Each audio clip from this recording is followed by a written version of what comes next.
दोस्तों आज के इस वीडियो में हम बात करेंगे बजाज फिनसर्व से पर्सनल लोन लेने का complete process. Step by step आपको पूरा प्रोसेस इस वीडियो में बताऊंगा। साथ ही साथ बात करेंगे इसकी एलिजिबिलिटी क्या क्या है, कौन कौन इसको अप्लाई कर सकता है, कितना आपको पर्सनल लोन मिल जाएगा, क्या क्या डॉक्यूमेंट लगेंगे, सारी जानकारी आपको इस वीडियो में मिलेगी। तो अगर आप पर्सनल लोन लेना चाहते हो तो इस वीडियो को एंड तक जरूर देखिएगा और वीडियो पसंद आती है तो वीडियो को लाइक जरूर से कर दीजिएगा।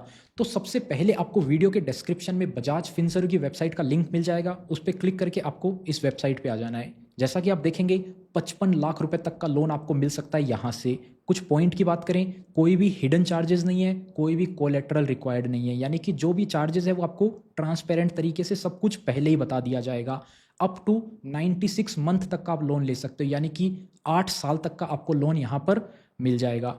उसके अलावा एक एग्जाम्पल दे रखा है 20,000 से 50 लाख के बीच में आप कोई भी अमाउंट डाल के अपना चेक कर सकते हो। लेट्स से अपन डालते हैं कि हमें 2 लाख रुपए का लोन लेना है, तो अब 2 लाख डालेंगे, 60 महीने का लोन लेना है, तो यहाँ पर आपकी जो टर्म लोन की ईएमआई बनेगी वो आ गई 4,348 रुपये की आपकी ईएमआई बनेगी। 11% का अगर आपका इंटरेस्ट चार्ज होता है तो टोटल अमाउंट आपको बता दिया जाएगा कि आपको 60,909 रुपये एक्स्ट्रा पे करना पड़ेगा इंटरेस्ट के रूप में। यहाँ पर आप देख सकते हो जो भी प्रोसेसिंग फीस है वो आगे अभी अपन एग्जांपल देखेंगे, पूरा अप्लाई भी करेंगे। उसके अलावा आप यहाँ पे आप देख सकते हैं फीचर्स की बात करें तो 5 मिनट के अंदर जो है आपका लोन अप्रूव हो जाता है। उसके अलावा एलिजिबिलिटी क्राइटेरिया की बात करें तो इंडियन नेशनैलिटी का कोई भी पर्सन अप्लाई कर सकता है। उम्र 21 साल से 80 साल के बीच होनी चाहिए। काम कर रहा हो प्राइवेट पब्लिक कहीं भी एमएनसी में भी काम कर रहा हो। सिविल स्कोर जो है 685 या उससे ज़्यादा होना चाहिए। कस्टमर सेल्फ एम्प्लॉयड भी हो सकता है, चाहे सैलरीड हो, दोनों चलेगा। डॉक्यूमेंट में क्या क्या लगेगा, केवाईसी डॉक्यूमेंट लगेगा। अब क्या क्या हो सकता है केवाईसी डॉक्यूमेंट, तो आप यहाँ पर लिस्ट देख सकते हो। आधार कार्ड सबसे कॉमन है, पैन कार्ड सबसे कॉमन है, तो ये 2 डॉक्यूमेंट से भी आपका काम हो जाएगा। बाकी भी आप लिस्ट देख सकते हो। सैलरी स्लिप 3 महीने की, एम्प्लॉय आईडी, गैस पाइप का बिल हो, राशन कार्ड, यूटिलिटी बिल, बाकी आप लिस्ट देख सकते हो। उसके अलावा अब बात कर लेते हैं लोन को अप्लाई करने की। तो यहाँ पर आपको अप्लाई का ऑप्शन मिल जाएगा, इस पर आपको सबसे पहले क्लिक कर देना है। जैसे ही आप क्लिक करेंगे तो आपके सामने मोबाइल नंबर डालने का ऑप्शन आएगा। आपको अपना मोबाइल नंबर डाल के गेट ओटीपी पे क्लिक कर लेना है। जैसे ही आप क्लिक करेंगे ओटीपी आएगा आपके नंबर पे, वो डाल के आपको सबमिट कर देना है। जैसे ही आप सबमिट करते हैं उसके बाद में आपको देखिए यहाँ पर कंसेंट का ऑप्शन आएगा, इस पर आपको टिक करना है और कंटिन्यू पे आपको क्लिक कर देना है। कंसेंट देनी पड़ेगी। ये आप टिक करने के बाद में आपसे पर्सनल डिटेल पूछी जाएगी। पर्सनल डिटेल में क्या है, मैं इसको थोड़ा सा ब्लर कर देता हूँ पर्सनल रीजन के हिसाब से। बाकी यहाँ पे आपको name, gender, DOB, PAN number, employment type आपसे पूछा जाएगा। सैलरीड या सेल्फ एम्प्लॉयड आप वहाँ पे सेलेक्ट कर सकते हैं। पिन कोड और सिटी डाल के आपको कंटिन्यू पे क्लिक कर देना। ये सारी डिटेल डालने के बाद आप कंटिन्यू करेंगे।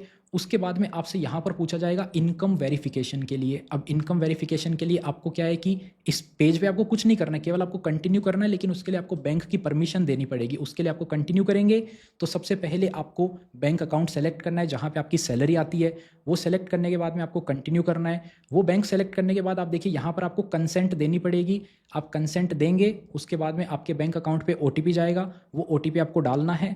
ओटीपी डालने के बाद में आपको सबमिट कर देना है। जैसे ही आप सबमिट करेंगे तो आपका बैंक अकाउंट फैच कर लिया जाएगा यहाँ पर। अब उस बैंक अकाउंट को फैच करने के बाद में उस बैंक अकाउंट की जो परमिशन है वो देनी पड़ेगी आपको, ताकि ये जो है इनकम वेरिफिकेशन कर पाएँ। तो यहाँ पर आपको गेट ओटीपी पे फिर से क्लिक करना है और सेम आपको दोबारा से ओटीपी जाएगा आपके बैंक अकाउंट के ऊपर और वो यहाँ पर आपकी फैच कर ली जाएगी डिटेल। तो अब आपको कंसेंट रिक्वेस्ट समरी आएगी, तो इसकी भी आपको कंसेंट देनी पड़ेगी। यहाँ पे आपको पहला ऑप्शन मिलेगा, टिक कर देना है। टिक करने के बाद में गिव कंसेंट पे आपको क्लिक कर देना है। जैसे ही आप कंसेंट पे क्लिक करेंगे आपकी जो है वो कंसेंट सक्सेसफुली सबमिट हो जाएगी और ये सैलरी वेरिफिकेशन यहाँ पर कंप्लीट हो जाएगा। उसके बाद में आपको ऑफिस वेरिफिकेशन के लिए ऑफिस का एड्रेस डालना पड़ेगा। ऑफिस एड्रेस यहाँ पर आपको केवल बताना है, जो भी आपके ऑफिस का एड्रेस है वो डाल दीजिए। Area, sector, street, landmark, pin code, city डाल के आपको कंटिन्यू पे क्लिक कर देना है। ये हो गया। इसके बाद में आपको पर्सनल लोन कितना आप एलिजिबल हैं वो अमाउंट बता दिया जाएगा। जैसा कि आप देख सकते हो मेरे केस में 8,33,330 रुपये तक का लोन एलिजिबल है और 63 मंथ तक के लिए एलिजिबल है। तो अब इतना लोन आप ले सकते हो, इसमें से कम आपको चाहिए, ये एलिजिबिलिटी आ गई आपकी। एक तरह से इन्होंने वो फैच कर लिया। अब मिलेगा कितना, आप कितना लेते हो वो आगे पता चलेगा, तो इसको आपको कंटिन्यू कर देना है। उसके बाद में आपको कंटिन्यू करने के बाद में लोन की समरी बता दी जाएगी। अब जैसा कि आप देख सकते हो कितना अमाउंट है, कितनी प्रोसेसिंग फ़ीस लग रही है, वो भी आपको यहाँ पर ही दिखा दी जाएगी टोटल। उसके बाद में यहाँ पर आपसे प्रोसेसिंग फ़ीस, स्टाम्प ड्यूटी, क्या क्या चार्जेस है, सारे आपको ट्रांसपेरेंट तरीके से इधर ही देखने को मिल जाएंगे। उसके बाद में अब देखिए जो अमाउंट आया था और जो अपने बैंक अकाउंट में क्रेडिट होगा वो थोड़ा कम है। क्यों कम है? क्योंकि जो चार्जेस वगैरह हैं वो काट लिए जाएंगे आपसे पहले ही। इंटरेस्ट जो है वो आपका ईएमआई के रूप में बाद में जाएगा, लेकिन जितना आपको लोन मिल रहा है उसमें से कुछ चार्जेस पहले ही काट लिए जाते हैं। उसके बाद में आपको कंटिन्यू कर देना है। ईएमआई आपकी कितनी बनेगी, सारी डिटेल आपको यहाँ पर दिखा दी जाएगी, कितना इंटरेस्ट रेट लगेगा, सब कुछ आपके सामने क्लियर तरीके से रहेगा। कंटिन्यू करेंगे, फिर आपकी केवाईसी वेरिफिकेशन करना पड़ेगा आपको। केवाईसी वेरिफिकेशन के लिए यहाँ पर एक सबसे सिंपल तरीका होता है डिजी लॉकर का, तो ये डिजी लॉकर से कनेक्ट हो जाएगा, वहाँ से आप कनेक्ट करके अपनी केवाईसी करवा सकते हैं। तो आपको सिर्फ कंटिन्यू करना है और ये बजाज फिनसर्व जो है वो डिजी लॉकर के साथ आपकी केवाईसी फैच करेगा। उसके लिए आपको अपना आधार नंबर डालना पड़ेगा। आधार नंबर डाल के उस पर ओटीपी जाएगा, वो ओटीपी डालना है। ओटीपी डालने के बाद में जो डिजी लॉकर होता है उसके अंदर आपको लॉगिन करने के लिए 6 डिजिट का पिन नंबर होता है, तो आपको वो भी डालना है। वो आपका सेट किया हुआ होगा, वो आपको पता है। वो करने के बाद में देख सकते हो कि डिजी लॉकर से जो डिटेल है वो फैच कर ली है।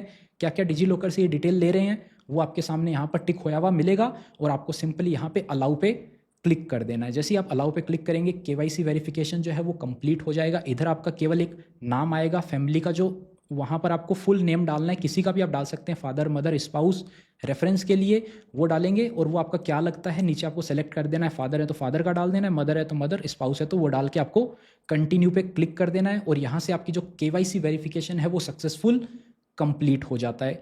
इसके बाद में अगले स्टेप में आपको क्या है कि बैंक अकाउंट वेरिफिकेशन करना होगा। कौन सा बैंक अकाउंट? जिसमें आपको लोन अमाउंट रिसीव करना है, तो वो बैंक अकाउंट की डिटेल भी आपको देनी पड़ेगी।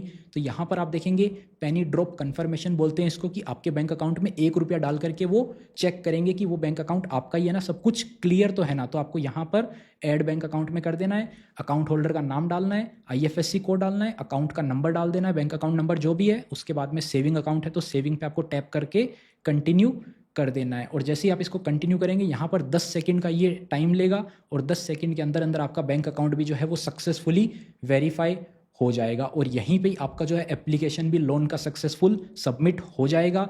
अब क्या है कि यहाँ पर जो डॉक्यूमेंट वेरिफिकेशन किए जाएंगे, आपके डॉक्यूमेंट वेरिफिकेशन के बाद में आपकी एलिजिबिलिटी चेक करी जाएगी, कितना आपको लोन मिल सकता है। जो आपने ये डॉक्यूमेंट दिया ये ऑनलाइन तरीके से ई वेरिफिकेशन होएगा, ई साइन होएगा और एग्रीमेंट साइन होने के बाद में आपका जो लोन अमाउंट है वो आपके बैंक अकाउंट में डिसबर्स कर दिया जाएगा। और इसमें कोई भी ज़्यादा टाइम नहीं लगता है, 10-15 मिनट के अंदर ये सारा प्रोसेस हो जाता है। तो इस वीडियो में इतना ही था। अगर आपको भी बजाज फिनसर्व की तरफ से पर्सनल लोन लेना है तो लिंक आपको वीडियो के डिस्क्रिप्शन में मिल जाएगा, वहाँ से आप ज़रूर से इसको चेकआउट कर सकते हैं। मिलते हैं आपसे फिर किसी नए और इंटरेस्टिंग वीडियो में, तब तक के लिए अपना ख्याल रखिएगा।